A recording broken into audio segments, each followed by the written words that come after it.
নমস্কার। আসর তো প্রায় পরিষ্কার, কি ব্যাপার? আমি চিন্তা করে দেখলাম, তাই এই যে কয়জন বসে আছেন আপনাদের মনে হয় ঘর বাড়ি কিছু নাই। যদি ঘর বাড়ি থাকতো তাহলে এরকম বসে থাকতো।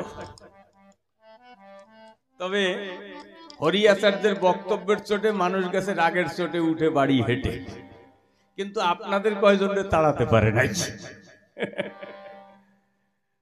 ওরে আমার কথা রে, আলোচনা আলোচনা খালি সোনা। ওই জন্য লাগে খালি নোনা। আর ও ঠাকুমা কি হয়েছে? জোলা কাঁদে দিয়েছেন, কোন জায়গায় যাবেন? হরি আচার্যের কাছে যান। আমার আপন শতাইয়ে কাকা।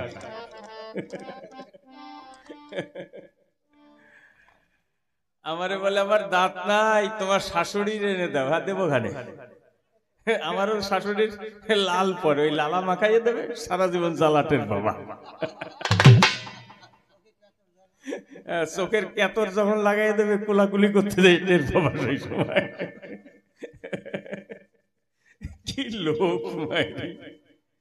আসলে কি বলবো, সবার ঠাই আমার যে আলোচনা তা ওর কিছু বুঝতেই পারে নাই। যদি বুঝতে পারতো তাহলে এই সমস্ত কথা বলতো। বলে কি চাটাম মারো, চাটামের বাচ্চা না কি বললো জানো? ও তা ভালো। আসলে কোনো কিছু বুঝতে গেলে যদি সেই বিষয় তার অভিজ্ঞতা না থাকে, যে বুঝতে পারে। আমি বলেছিলাম সংসার ভালো, আমি তো বলিনি, হরিচাঁদ ঠাকুর বলেছেন। আমার গুরুদেব লিখেছেন। বাবা আমার সাউন্ডটা দেখো, গন্ডগোল হচ্ছে। হ্যালো হ্যালো, এইবার বোঝা যাচ্ছে ভালো? এবার একটু আবার বুঝে গেছে, তুমি ইকোটা কমাও। হ্যালো হ্যালো, এই যে আগের চাইতে কিরকম হয়ে গেল। হ্যালো, এই এই ঠিক আছে খানিকটা, কিন্তু একটু বাঁশি বাদ দে, আস্তে ঘুরাবা, বেশি চোটে ঘুরালে গন্ডগোল হয়, আস্তে আস্তে ঘুরাবা। এই বলে না, ধীরে রাধে সুস্থে খায়, জুড়ালে তার সোয়াদ হয়। মানে আস্তে আস্তে করলে, তারপরে জুড়ালে মানে আগুনের তাপ কমে গেলে আস্তে ঠান্ডা হলে ভালো লাগে, তাই তো? হ্যালো, এবার বোঝা যাচ্ছে আগের মতন? বা পরিষ্কার। তা কি করে হলো? সংসার ধর্ম 100% সুখী হতে পারে না। তারপরে আবার বলছে এই যে পঞ্চপুত্র সঙ্গে নাচে রায় ভবানন্দ, সেটা আলাদা কথা। আবার নিত্যানন্দের কথা বললেন, সংসারে থেকে তারা কি করেছে। আসলে তুমি কোন দিকে যাবে? মাতালের মতন অবস্থা। মানে এখন যেটা বলে একটু পরে তা ভুলে যায়, এরকম এক মাতাল পয়সা করিয়ে আছে। আস্তে দাঁড়াও, বাজাইয়ে না। তা সে সবসময় তাকে আর কি ভাবে আর কি। তা বাড়িতে দুর্গা পুজো দিছে, তা সবাই গিয়ে বলছে বাবু চলেন, দুর্গা পুজো হচ্ছে, অন্তত একটু মায়ের পায়ে প্রণাম করে আসেন। কি বলি? বলছে আরে মা, কোন মা? বলছে না ওই যে দুর্গা মা। বলছে ও মিস্টার দুর্গা? বলছে না না, দশভুজা মা দুর্গা, চলো একটু প্রণাম করে আসবে। এখন গিয়ে প্যান্ডেলের সামনে বলছে এই যে মা দুর্গা প্রণাম করো। বলছে কে? বলে ওই যে অনেকগুলো হাত আছে। বলছো মা দুর্গা তোমাকে প্রণাম করলেন। তাকিয়েছে, দেখে বাদিকে লক্ষ্মী, মা লক্ষ্মী করলেন। মা সরস্বতী তোমাকেও করলেন। বাবা গণেশ তোমারেও করলেন।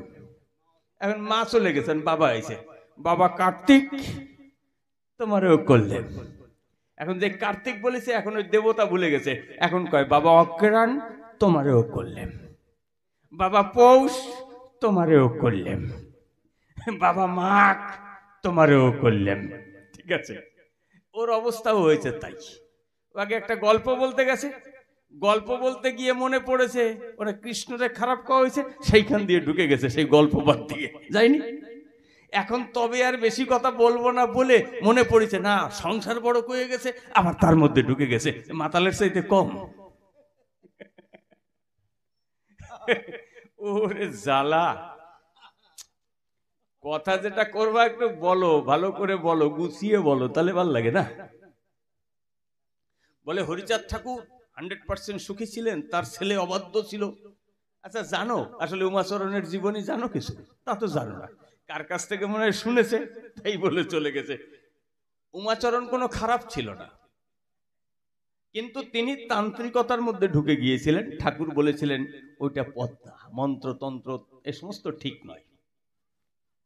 তিনি সেখান থেকে তার জীবন অবসান হয়ে গেছে। কিন্তু তা নিয়ে তাদের বাড়িতে গন্ডগোল, খুনোখুনি, মারামারি সমস্ত কিছু হয়েছে। হ্যাঁ, তা হয়েছিল। আর যারা খুনোখুনি করে মরিছে তারা নাকি আনন্দের জগতে আছে। কে বলতেছে? আচার্য বলতেছে।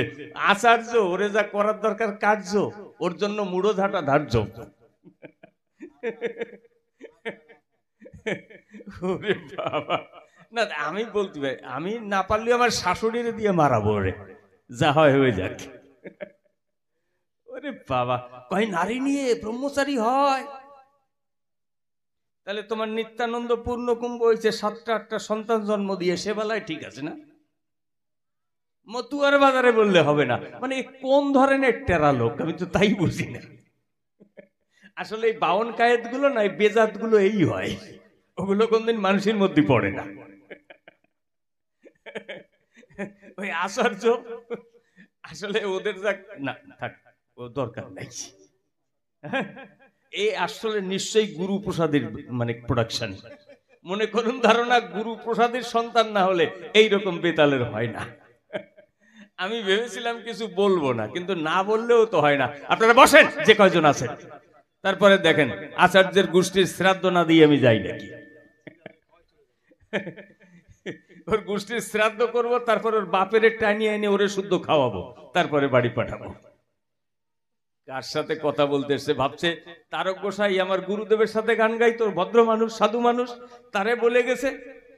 হয়তো আমার গুরুদেব কিছু বলতো না, বাবা তুই তোর মানে ওই যে যদি কেউ বিষ্ঠা মুখে নিয়ে কুলকুচি করে আমার গায়ে দেয়, আমি একটু ধুয়ে ফেলবো, অসুবিধা কোথায়? আমার গুরুদেব সেই রকম ছিলেন যে তুই যা বাজে কথা বলিস বলিস, আমি বলবো না। তাই বলি কি আমারে তাই পাইছো নাকি? এখানে কি হয়েছে? এখানে কি হরিয়াচার্যের ভাইরা নাকি বাইক চালাচ্ছে না মেশিন চালাচ্ছে? ও অটো স্টার্ট দিছে, ও হরিয়াচার্যরে নিয়ে যাবে মনে হয়। যা করে করুক গিয়ে। তাহলে কোথায় যেন ছিলাম? ও গুরু প্রসাদী, এ নিশ্চয়ই গুরু প্রসাদীর প্রোডাকশন, নইলে এরকম করতে পারে না রিয়াকশন। যা বোঝো না সেই জায়গায় হাত দিতে যেও না। নারী ভালো না, সংসারে ভালো থাকা যায় না। নারীর কাছে থেকে কেউ ধৈর্য রাখতে পারে? যেগুলো অমানুষ তারা পারে না। যাদের মনের মধ্যে শুধু নারী ভোগের বস্তু মনে হয়, নারী তার খালি নিজের অধিকারে, এইটা যারা মনে করে তারা ওইরকম করে। আর যারা মনে করে নারী আর পুরুষ মানব মানবী, একে অপরের পরিপূরক, সহধর্মিনী, সহযোগিনী, সে তাকে শুধু ভোগের বস্তু বানায় না। যাদের নজর মানে শকুন দেখবেন আকাশে থাকে, তার নজর গো ভাগাড়ে থাকে। তা যাদের মনে হয় নারী মানেই ভোগের বস্তু, তাদের ওই রকম নজর থাকে। ওদিকে আবার নারী ছাড়া থাকতেও পারে না। এই সমস্ত লোক, ওর বিয়ে আছে কিন্তু ছেলে মেয়ে আছে, কই বউ তো ফেলাই তুই জাতি পারতিস না, সে বেলায় ওটা আমার না। কয় বন্ধু তুই আমি, আমি তুই, তোর বউ আমার বউ, আমার বউ আমার বউ, নিজের বউয়ের বেলায় গন্ডগোল হবে না। আচ্ছা, নারদের যে গল্প দিয়ে গেছে ওর মধ্যে শিক্ষার কি আছে? জল আনতে গেছে, একটা নারীকে দেখে ভয় পেয়ে ভালো লেগেছে, বিয়ে করেছে, 4টে বাচ্চা কাচ্চা হয়েছে। কৃষ্ণ কি করলো না, তাকে নদীতে বন্যার মধ্যে জলের মধ্যে নারদ ধরে নিয়ে যাচ্ছে, সেই বাচ্চা কটারে জলে ডুবাইয়ে মারিয়ে ফেললো। মেরে তারপরে তাকে মায়া দেখালো, দেখো মায়ায় থাকা ভালো না। আচ্ছা, ভগবান না শয়তান কোনটা? এই কাজ যদি করে থাকে, হ্যাঁ আপনারা বলেন, আমার সন্তানকে, আপনি আমার গুরু বা ভগবান, আমার সন্তানকে আমার কোল থেকে জলে ডুবিয়ে মারলেন, মারিয়ে আমারে বুদ্ধি দিলেন বাবা মায়া ভালো না, তা সেটা ভগবান হতে পারে? তা তোমরা যে আলোচনা করো বোঝো ওর মধ্যে কি আছে? আমি যদি ধরি তুমি তো ভালো, তোমার গোষ্ঠী শুদ্ধ নিয়ে আসো, তারা কাটায় উঠতে পারে নাকি? হ্যাঁ, তোমরাই তো ভগবানকে শয়তান বানাচ্ছ। তোমাদের মতন কতগুলো গন্ডমূর্খ জানে না কথার মানে, যদি সন্তানই মায়া হয়, যদি এই জগতের সংসারটা মায়া হয়, তাহলে এটা সৃষ্টি করলো কেন তোমাদের ভগবান? এর জবাব দাও আমায়। কি সব আলোচনা! আসলে বলদের ছাতু তো, মাথায় নাই ধাতু। এ যে কি বলে সেটা ভালো না মন্দ সেই বোধে পর্যন্ত পায় না। ভগবান তো আর সুন্দর করে রাখে, তাই না জগৎটাকে? মা বাবার বুক থেকে সন্তানকে জলে ডুবিয়ে মারবে ভগবান, আর সেই ভগবানের আমি পুজো করব? দেখো, আমি তোমার কথার পরিপ্রেক্ষিতে বলছি, আমি এমনি এ কথা তো বলিনি আগে। এই জন্য উদাহরণ দেবে, সেটা কোন জায়গায় যায়, কোন জায়গায় পড়ে, তার মানে কি হয় সেটা তো বুঝবে। বলদের মতন বক্তৃতা দিয়ে গেছে সবার হেতা। এতে বোঝা যায় তোমার বুদ্ধির দৌড় কত বড় আর কতখানি তুমি বোঝো। অবশ্য তোমাদের মতন মানুষ সমগোত্রীয় যারা, তারা এই সমস্ত বুঝতে পারে না। যাক, এর সাথে কথা বলে সুখ নাই।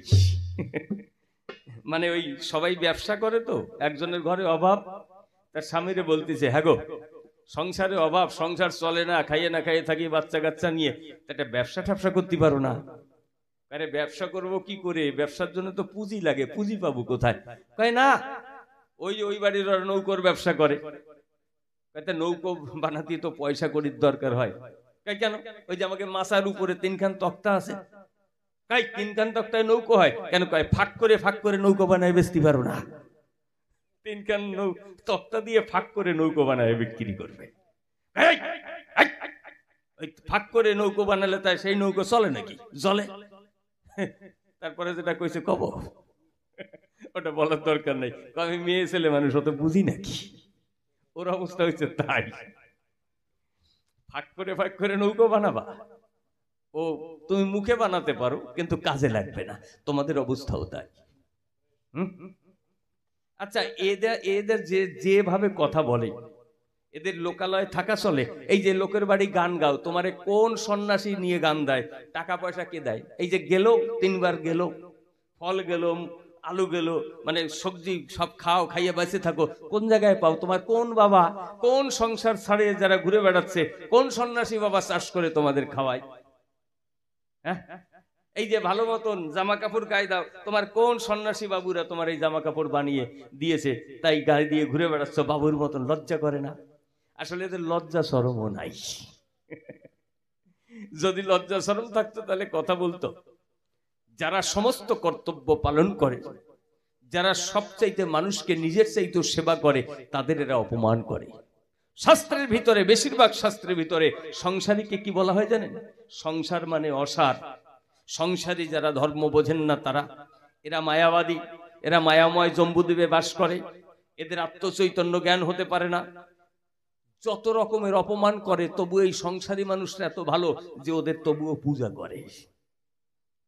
তোমরা যেভাবে ঘৃণা বিদ্বেষ ছড়াও, সেইভাবে যদি এই মানুষরা সেইটা যদি বুঝতো, সেইভাবে যদি ব্যবহারটা করতো, তাহলে তোমাদের ঠ্যাঙা দিয়ে তাড়িয়ে লোকালয় থেকে বার করে জঙ্গলে পাঠিয়ে দিত।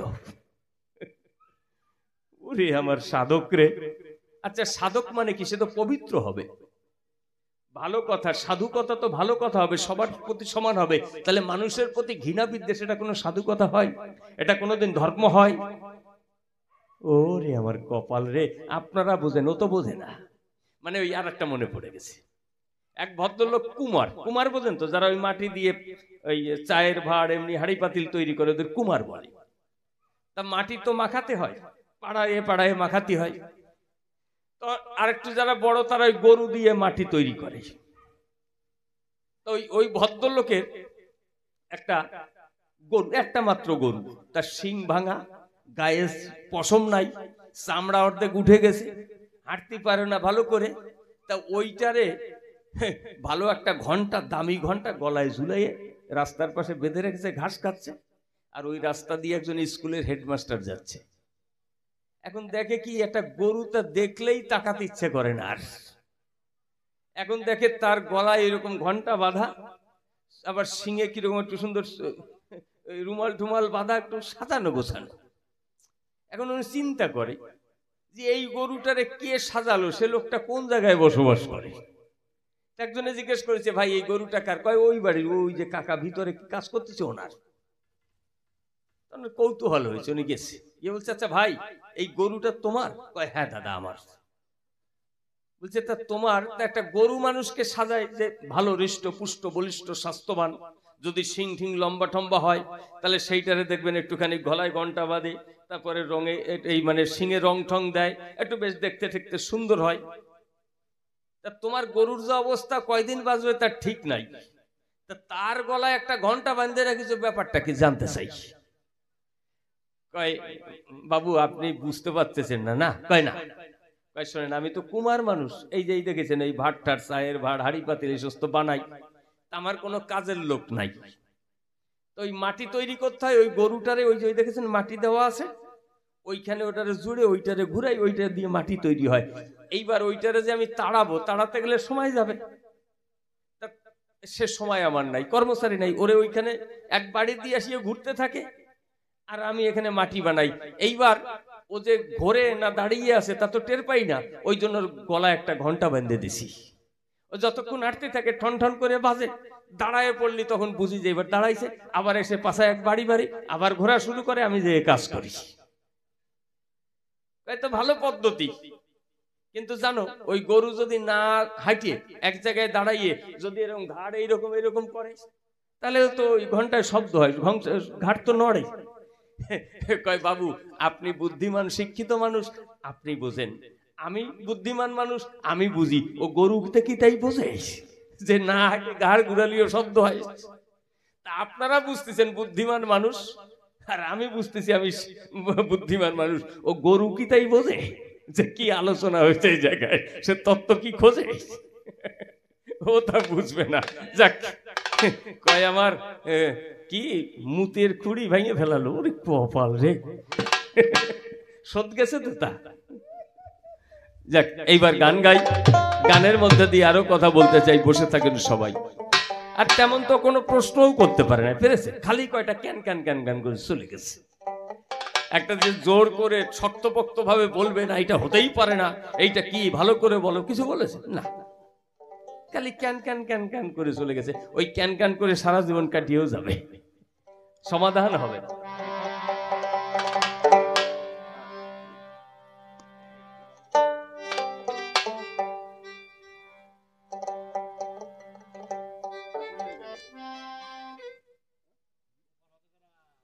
ওহো আচ্ছা, ও হ্যাঁ, ওপার হতে যারা গানটা অনুরোধ আছে, তারপরে মধুর বৃন্দাবন আছে, আরো অনেক কিছু আছে, সেগুলো আজকে গাইবো না।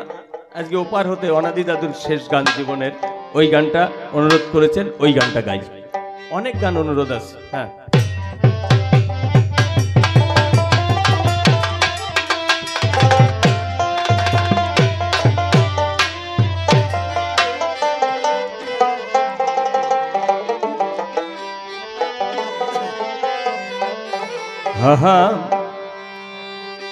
ও পার হতে যারা সাথে এসেছিল তারা চলে গেল যে যার আপন দেশে। ও আমি একা বসে আছি ঘাটে,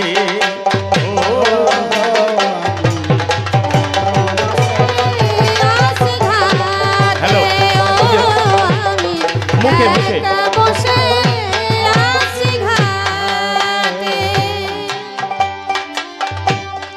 হতাশে কাঁদিছে প্রাণ বসে একাকী, দিবাকর বসিল ওই পাটে।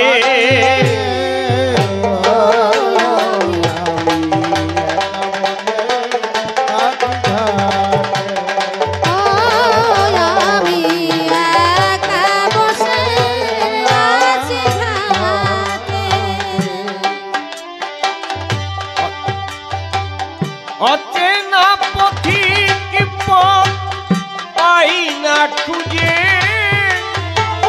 কোথা হতে এসেছি পাই না বুঝে। অচেনা পথিক পথ পাই না খুঁজে,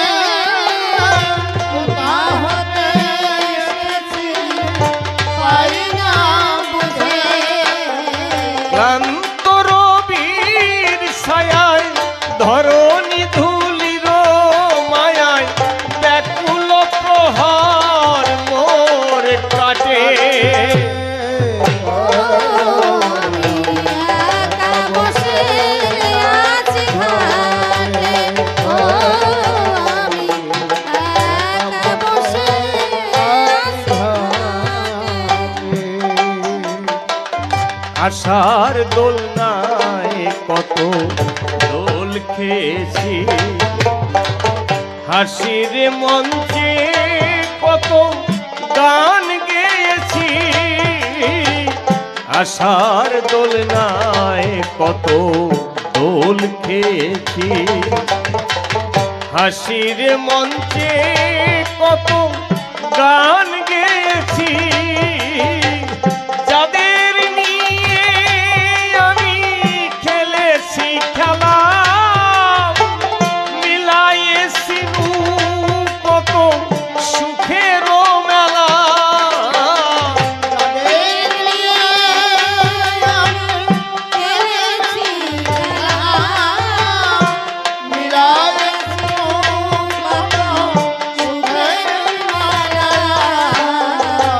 হতে যে কি হলো, কে কোথায় চলে গেল, সাড়া নাহি পাই মাথার মুটে,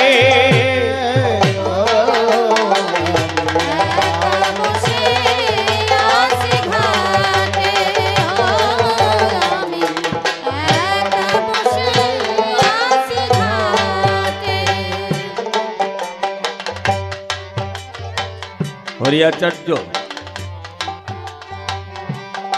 তোমার যা কথা, এই সংসারে চাওয়া পাওয়া আনন্দ দুঃখ সব নিয়ে আনন্দ। আমার হরি ঠাকুর যা বলেছেন তা বিশ্ব বরেণ্য যারা তারা স্বীকার করেছেন, তুমি বুঝতে পারবে। তোমাদের গুরু কবিগুরু রবীন্দ্রনাথ তিনি কি বলছেন, বৈরাগ্য সাধনে মুক্তি সে আমার নয়, সহস্র বন্ধন মাঝে মহানন্দময়। এত কিছু থাকবে, সাধক জীবন তো কঠিন জীবন, যত বিপদ বিপত্তি আসবে সেগুলোকে ওভারকাম করাই সাধক জীবনের কাজ। তুমি যদি ভয় পেয়ে পালিয়ে যাও তাহলে তো তুমি সাধক না, তুমি তো তাহলে পরাজিত সৈনিক। জীবনটাই সংগ্রাম, বলছে না? সম্ভবত সক্রেটিসের লেখা, the world is the stage, life is the drama. জীবনটাই একটা নাটক, বিশ্বখান একটা রঙ্গমঞ্চ, আমরা সবাই অভিনয় করছি। ম্যান ইজ দ্য অ্যাক্টর আর গড ইজ দ্য ডিরেক্টর। আমরা সবাই অভিনেতা, অভিনেতা না? আমি যে মা বলছি, আমি তো প্রথম লোক নই যে আমি মা বলেছি। তাহলে আমার আগে আমার মা যে, সেও তার মাকে মা বলেছে, তার বাবা যে, তাকেও মা বলতে হয়েছে। আমরা সবাই শুনে তো যা আমরা কথা বলা বলি, নতুন কিছু আছে? এর যদি একটুখানি বুঝতো তাহলে এই সমস্ত কথা বলতে পারতো।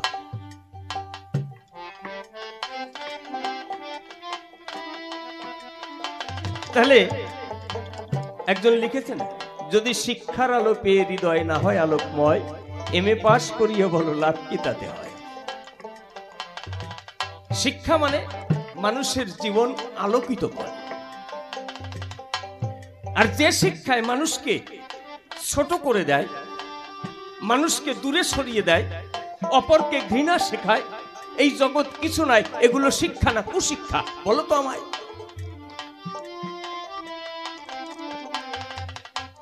এই সব কিছুর মধ্যে দিয়ে আনন্দ উপলব্ধি করতে হবে। তাই বলছে, যাদের স্মরণে হইতো আকুল, কোথায় সে কবি গুরু রাজেন্দ্র নকুল, যাদের স্মরণে দেশ হইতো আকুল, কোথায় সে কবি গুরু রাজেন্দ্র নকুল, কালের খেয়াই কি কোথায় চলে গেল হায়, কোথায় সে প্রাণের কবি নিশিও বিজয়ে, কালের খেয়াই কে কোথায় চলে গেল হায়, কোথায় সে প্রাণের কবি নিশিও বিজয়ে।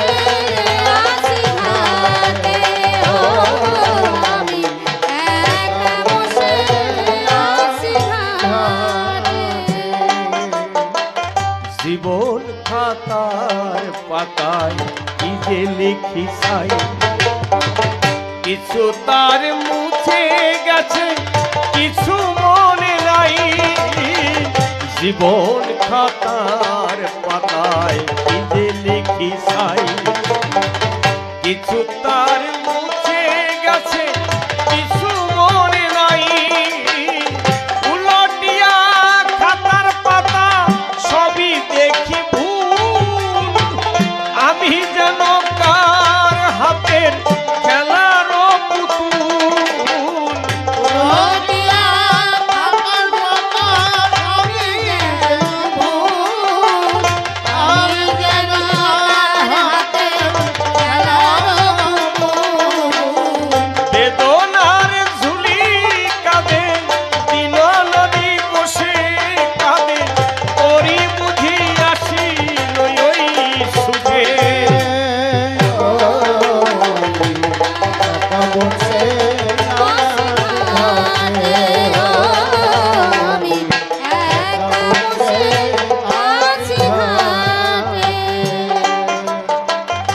বলল তোমার গোসাই তারক চন্দ্র নিজে হাতে ধরি, হরিলামৃত গ্রন্থ দিলেন লিখন করি, তার মধ্যে অনেক তথ্য আমি বুঝতে পারি নাই, পুনর্বার একটু বুঝিয়ে দেবে শুনিতে যে চাই। এই যে সংসার ধর্মের উপরেই বেশিরভাগ উনি কথা বলছে। বলছে রামচন্দ্র কেন লোকে বলে রামের মতন যদি দাদা হয়, ও লোকের কথ্য কথা কোন গ্রন্থে লেখা আছে? তোমার মতন মানুষ এরকম মানে কি বলবো আদা বোধার মতন কথা বলে, এইটাই বুঝতে পারলাম না। কোন বাড়ির ঠাকুমা কি বলেছে তাই বলে চলে গেছে। আমি রামকে নিয়ে কিছু বলছি না, কিন্তু তোমাকে একটা প্রশ্ন করি, রাম ভগবান সবার ভগবান তো, নাকি কোন স্পেশাল লোকের ভগবান? তা তো না। তাহলে সম্মুখ শূদ্র সাধন ভজন করছিল, তার গলা কেটে দিল কেন বলো? রামায়ণ তো আমি লিখিনি, আমার গুরুদেবও লেখেনি, আমার বাবাও লেখেনি, বাল্মীকি লিখেছে, তাই না?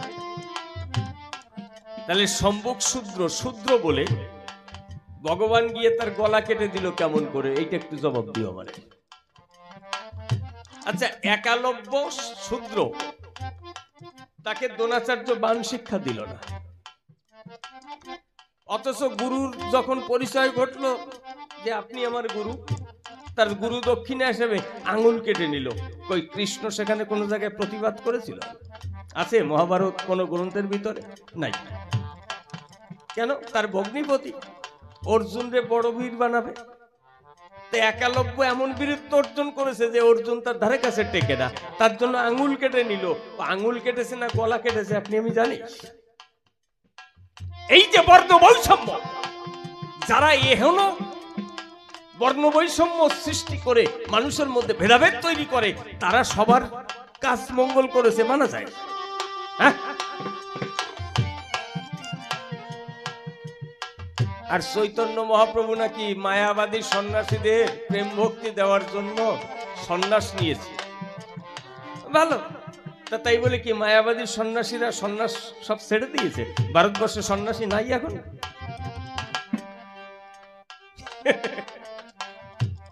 হরিচাঁদ চরিত্র সুধা প্রেমেরও ভান্ডার, ও সেখানে বলছে মানুষ মরে না, এই নাকি তোমার চরিত্র সুধার মানে বোঝো। তার জীবন চরিত মৃত ছিল। এই বোধ যাদের, তাদের সাথে কি কথা বলে? আমি একটা ঘটনায় আপনাদের সামনে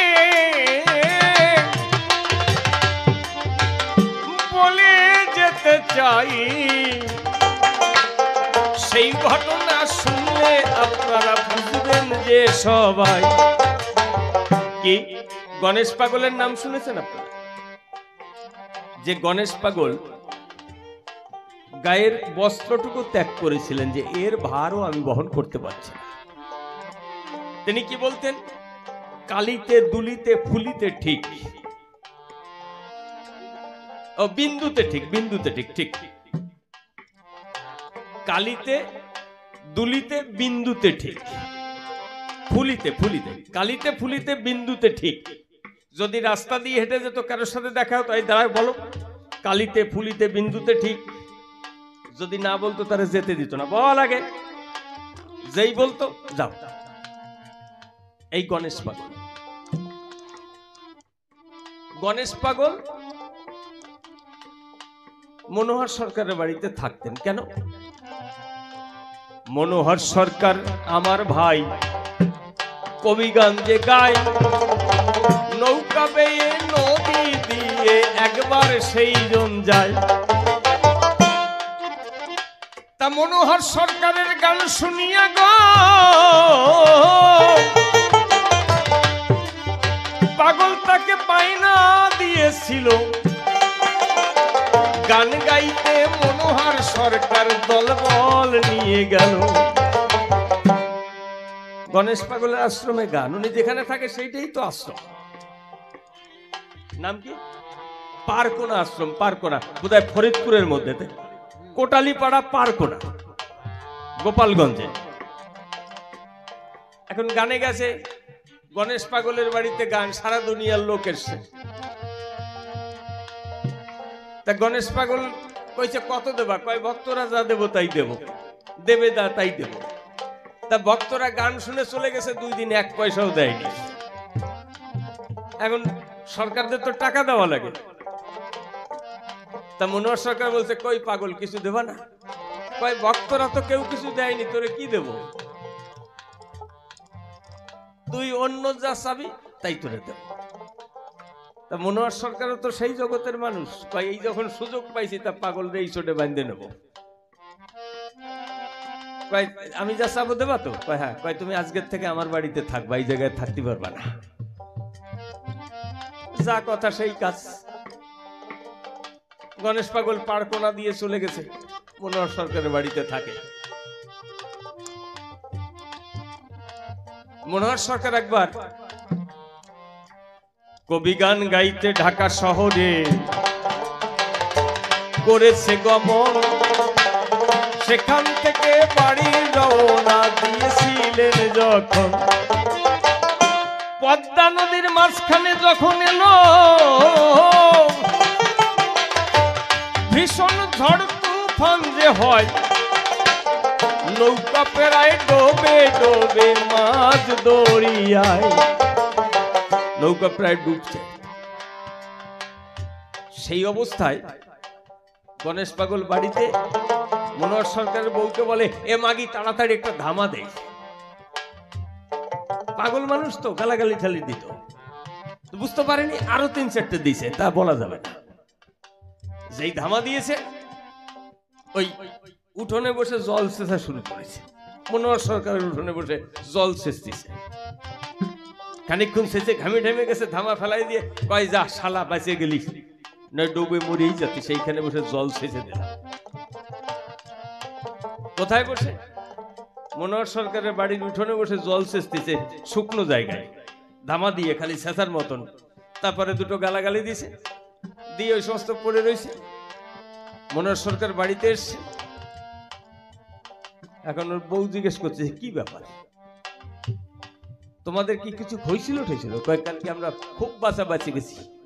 কয় কোন সময়? কয় এই সময় নদীতে ভীষণ পদ্মায় ঝড় তুফান হয়েছিল, নৌকায় জল উঠে প্রায় ডুবু ডুবু অবস্থা। তারপরে আস্তে আস্তে কি করে সেই জল কমে গেল, বেঁচে গেলাম। বলছে কমে এমনি এমনি যায়নি, ওই যে পাগল আমারে বলতেছে ধামা দেয়, তা আমি বুঝতে পারি না, 2-4টে গালাগালি দিল, তো ওই ধামা দেখো এখনো ফেলানো রয়েছে, আমি ধরি নাই। উঠোনে সেচে তারপরে কয় শালা বাঁচে গেলি আজকে। এই হচ্ছে মনোহর সরকার, এই গণেশ পাগল। ওই গণেশ পাগল ওনার বাড়ি থাকে। ওই যে কথা বাধা পড়ে গেছে, যেতে পারবে না। তারক গোসাইয়ের সাথে গান হবে ঢাকা শহরে, বাড়ি থেকে মনোহর সরকার রওনা যখন করে, গণেশ পাগলকে দিয়ে প্রণাম দিল গো। পাগল গান গাইতে ঢাকা শহরে যাই, বলছে কে গান গাইবে বলতো দেখি তাই। তোর সাথে কার গান? বলছে আমার গুরুদেব তারক সরকারের গান, তারক গোসাইয়ের গান। বলছে তাই? কথা নিস, আমি একটা প্রণাম পাঠিয়ে দিলাম, এই প্রণামটা গিয়ে তারক সরকারের দিস। ও তাড়াতাড়ি ধুতির এক কোনায় পাগলের প্রণাম বাঁধে নিয়ে চলে গেছে। যখন গিয়ে গুরুদেবের সাথে দেখা হয়েছে, তারক গোসাইয়ের সাথে, মনোহর সরকার একটা প্রণাম করেছে। প্রণাম করে উঠে দাঁড়িয়ে আর একটা প্রণাম করতে গেছে। তারক গোসাই বলছে কি ব্যাপার, এইরকম অবস্থা তো তোর কোনোদিন দেখি নাই, এতদিন ধরে গান করিস, একবার প্রণাম দিয়ে উঠে আর একটা প্রণাম দিলে তাকে অপমান করা হয়। বলছে গোসাই এ প্রণাম আমার নয়। কি বলবো তোমার মাকে, আমার বাড়িতে যে গণেশ পাগল থাকে, তোমার সাথে গান হয়েছে, গান গাইবো বলে এসছি, এই জন্য তোমাকে একটা প্রণাম পাঠিয়ে দিয়েছি। এই দেখো আমি দুতির আসলে বেঁধে নিয়েছি। তারক গোসাই করে বর্ণনা, ওই রকম মুক্ত মানুষের প্রণাম আমি নিতে পারি না। যে কোনো অর্থ করি, বিষয় বাড়ি, খাওয়া দাওয়া, জামা কাপড় সবকিছুর আশা দিয়েছে ছাড়ি। পূর্ণ সারেন্ডার যাকে বলা হয়, আত্মসমর্পণ। তুমি রেখেছো তাই আছি, তোমার তুমি বাঁচাও তাই বাঁচি। যেদিন নিয়ে যাবে যাব, খাওয়ালে খাবো, না খাইলে না খেয়ে থাকবো। পূর্ণ সারেন্ডার। তার মান অভিমান অপমান কিছু নেই। ওই জন্য একটা গান আছে না, মান অপমান শূন্য যাহার তার মতো আর মানিকে। এই বাবা, ওই রকম মানুষের প্রণাম আমি গ্রহণ করতে পারি না। আমি একজন সাধারণ মানুষ। বরং তুই কথা নিস, আমি একটা প্রণাম দিচ্ছি, এই প্রণামটা নিয়ে পাগলের চরণে দিস। এখন বোঝা ওর বেড়ে যাচ্ছে না। পাগলের প্রণাম তো একটা আছে, উনি আর একটা জায়গায় গিয়ে তারকের প্রণাম আর একটা বাদিছে। এই দুই প্রণাম নিয়ে বাড়ি চলে গেছে। গানের শেষে বাড়ি গেছে, গিয়ে যখন গণেশ পাগলের সাথে দেখা হয়েছে, একটা প্রণাম দিয়ে আর একটা প্রণাম দিতে গেছে। কয় দাঁড়া, এই প্রণাম দাস কেন? ওই বরিশালের লোক ছিল। এই বেটা প্রণাম দাও কেন? আর একটা সেবা দাও। ওরা সেবা কয়, প্রণাম কয়। এটা আমার না, এই যে তুমি যে প্রণাম দিয়েছিলে আমার গোসাই রে, সে তো নেয়নি, সে উল্টে তোমার একটা পাঠাই দিয়েছে। আমিও নিতে পারবো না। এখন ওই দুইজনের প্রণাম ওই মনোহর সরকারের গাঠি গুজে নিয়ে আটতে আই। ও যে রেখে দেবে ঝুলিয়ে, তাও পারে না। কি অবস্থা! ওই দুই প্রণাম নিয়ে ঘোরাঘুরি করে। একবার বাড়ির কাছে কবি গান হলো, তারক গোসাই বলবল নিয়ে উপস্থিত হয়েছিল। মনোহর সরকার তারক বাবুর গান দিচ্ছি পরিচয়, হাজার হাজার ভক্ত এসে হইলেন উদয়। গণেশ পাগল তো জানে তারক গোসাইয়ের গান ভরে গেছে। তখন তো ডাক, মালসি, সখী সংবাদ, টপ্পা, কবি, কবির জবাব, সখী সংবাদের জবাব, তারপরে টপ্পা হতো, তারপরে সরকার দাঁড়াতো। ওই 3-4 ঘন্টা 5 ঘন্টা লাগতো ওই সমস্ত করতে। এখন যেই মনোহর সরকার প্রশ্ন করবে, সেই সময় গায়ে খাড়া গণেশ পাগল দাঁড়িয়েছে। আচ্ছা, গণেশ পাগল যদি দাঁড়ায় আর মনোহর সরকারকে যদি বলে তুই খাড়া, দাঁড়িয়েছে আর নড়ার কায়দা নেই। উনি উঠে এসে শোনেন, আপনারা তো বহুদিন কবি গান শুনছেন, এই মনোহরের মন্নার লগেও শুনছেন। আজ একটু আমি কবি গান গাবো, মুই কবি গান গাবো, আপনারা শুনবেন? সবাই জাকর দিয়ে উঠেছে, হ্যাঁ হ্যাঁ করেন। বলছে দেখেন, মোর তো তাল সুর বোধ কিছু নাই, মুই দুইটা কথা কমু, এর জবাব শুনতে চাই। বলেন। তো বলছি আজকে তারক গোসাই আর এই গণেশ পাগল দুইজনের লড়াই হবে। আমি প্রশ্ন করি, তারক সরকার বলছে না, তা হয় না। বলছে না, হবে না। কেন? তুমি মোর প্রণাম নিলা না কেন? এইবার তারক সরকারের ওই যে বলছে আমি প্রণাম নিলাম না কেন, আপনারা শোনেন। এ যে জগতে বিরাজ করে সেই জায়গায় আমার কথা গতি নাই, এমন সাধু আমি এখনো চোখেই দেখি নাই, যার মান অভিমান বলিতে সব জলাঞ্জলি গেছে, একজনের উপরে নির্ভর করিয়া বেঁচে আছে। আর আমি কাম কামনা যুক্ত মায়া মোহের অন্ধকারে বসবাস করি, আমার কাছে বলুন দেখি এখনো পাগলের প্রণাম আমি গ্রহণ করতে পারি নাকি? এই পাগলের প্রণাম আমি গ্রহণ করতে পারি না। এইরকম আরো ভালো ভালো কথা বলে গণেশ পাগলকে অনেক উঁচু জায়গায় উঠিয়ে দিয়েছে। এই সমস্ত বলার পরে যখন তারক গোসাই বসে পড়েছে, গণেশ পাগল বলছে শোনেন, ওর তো তাল সুর ছন্দ বোধ এত ভালো, আমি যা না তাই আমারে বলে গেল। আমি দুইটা কথা কই। আচ্ছা, একজন মানুষ খালি মাথায় খালি গায়ে, তার কাছে কিচ্ছু নাই, আর একজন মানুষ এক মনের একটা চালের বস্তা মাথায় নিয়ে যদি 5 মাইল একই সঙ্গে হেঁটে যায়, তাহলে কে যেতে? যে খালি হাতে যাচ্ছে সে যেতে, না যে এক মনের বস্তা মাথায় আছে সে যেতে? কে যেতে? সবাই বলছে কেন, যার এক মনের বস্তা মাথায় সে যেতে। বলছে আপনারা ঠিক কইছেন, আমি এই জগতের কোনো কিছু বহন করতে পারি না, আমার সে ক্ষমতা নাই। আপনাদের কাছে খুলে বলি, আমি সবকিছু ছেড়ে দিয়ে যেখান দিয়ে চলি, আর কি বলবো সবাই, শত সহস্র মানুষের বোঝা মাথায় নিয়ে তারক গোসাই সেই রাস্তা দিয়ে আমার সঙ্গে সমকক্ষ ভাবে হেঁটে যায়।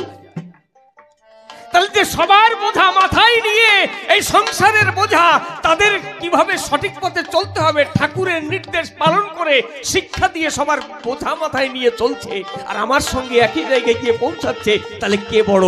আমি বড় না তারক বড়?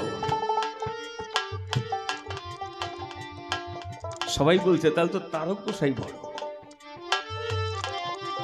তারক গোসাই গিয়ে বলছে পাগল, তুমি নাকি যুক্তি বোঝো না, তুমি নাকি কিছু বোঝো না, এমন কথা বললে আমি আর কোনো কথা বলতে পারছি না। তাহলে দেখবেন যারা পৃথিবীতে বড় মানুষ হয় তারা সবাইকে সম্মান করে। একটা কথা বললে কি তার ভিতরে আছে না বললেও সেইটাকে খোঁজ করে বার করে, এ হচ্ছে মহানের লক্ষণ, মহতের লক্ষণ। তার দোষ বের করে না। গুণের গুণ যেজন গুণী মানুষ হয়, দোষ না বলে তাহার গুণ সহস্র মুখে কয়। বুঝলে? আর এই যে তারক গোসাইটা বললে যে আমার গুরুদেব তার যখন কন্যা সন্তান ভূমিষ্ঠ হচ্ছিল, আমার গুরু মায়ের কষ্ট দেখে বলেছিল মা তোমার যাতে কষ্ট হয় এই কাজ আর করবো না। তার মানে কি সে কত বড় সংযমী যে তার স্ত্রীকে মা সম্বোধন করে এক ঘরে থেকেছে, জীবনে আর ব্যভিচারে লিপ্ত হয় নাই। কেন? পারে না বলে। নারীকে নিয়ে নাকি ব্রহ্মচারী হতে পারে না। একই মুখে কত রকমের কথা বলো, আমি তো কিছু বুঝতেই পারি না। হ্যাঁ, আমি যদি হীরামনের কথা বলি, দাঁড়াইয়ে আসরে তাহার মতন সাধক বল কয়জন চরাচরে। যাবেন? আমরাও ছেড়ে দেব, আমরা কি আর থাকবো নাকি? এখন বাজে কয়টা? 1:30 বাজে, 1:40 বাজে। হ্যাঁ, তা যাবেন বলে আইছেন কেন? আজকে শুয়ে তাই নেই জায়গায় লেপ কাঁথা দেবো আছে, তা অসুবিধা কি? যাওয়ার দরকারটা কি? বাজারও করবে, এ বাজারও করবে আর সে বাজারও করবে, বুঝেন কত চালাক লোক। তাহলে মতুয়ার বাজারে এরকম হাজারে হাজারে গোসাই পাগল পাই, যাদের তুলনা এই জগতে কারোর সঙ্গে নাই। তাই হরি ঠাকুর এসে সবাইকে ভালোবেসে যে তত্ত্ব দিয়ে গেল, সেই তত্ত্ব নিয়ে সবাই মহান হয়েছিল। বিশ্বের যারা গণ্যমান্য করিতে বর্ণনা, কেউ তাহাদের অস্বীকার করিতে পারে না। যারা কিছু নাহি জানে বলি সবার দ্বারে, তারা দিয়ে ভুল ব্যাখ্যা কথাই জানি করে। তোমার মতন মানুষ আছে যারা যারা তাই, তাদের কাছে এই সমস্ত শুনিবারে পাই। তবে তাহারে বেশি কথা বলবো না, এইখানে ছেড়ে দেবো, কাব্য আলোচনা দেবো। ও জয় হরিচাঁদ বলবো, আমি ভাবছি কিছু বলবেন নাকি। তবে আর ভিন্ন কথা বলবো না, এখানে তো ছেড়ে দেবো, কাব্য আলোচনা। বহুভাবে বহু কথা বলতে গেলে পরে হয়তো বা দুষ্করি হয়ে যেতে পারে। এদিকে সবার চরণে জানাই বলছি, এই বিশ্বাসে আমাদের গুরুজন আমার সবার চরণ তো এইখানে আমার মতন দিলাম সঙ্গ করি। জয় জয় শান্তি হরিচাঁদ গুরুচাঁদ তারকচাঁদ মাতা পিতা প্রেমানন্দে ভক্ত বৃন্দে একবার বলুন হরি হরি হরি বল, হরি বল, জয় হরি বল, জয় হরি। কালকে আসবেন তাড়াতাড়ি, একদম 4টে আসবেন, আমরা কিন্তু 5টায় ঢোল দিয়ে দেবো আসলে।